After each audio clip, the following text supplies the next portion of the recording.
Amir Temur, buyuk sarkarda, davlat arbobi, kuchli markazlashgan Temuriylar imperiyasi asoschisi.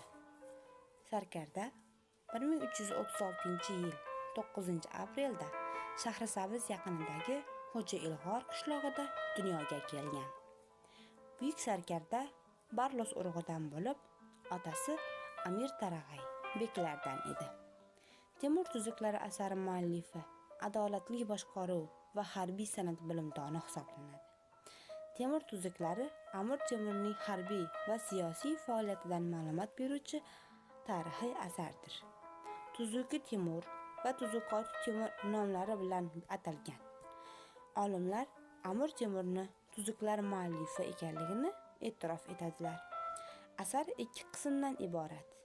Asar Amir Temur davridagi o'zbek davlatchiligi tarixini o'rganishda asosiy manba bo'lib xizmat qiladi.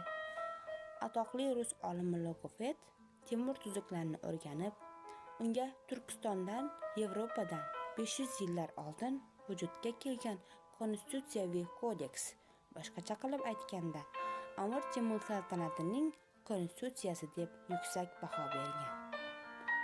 Aziz kitobxon, biz sizlarga ushbu kitobni o'qib chiqishingizni maslahat beramiz.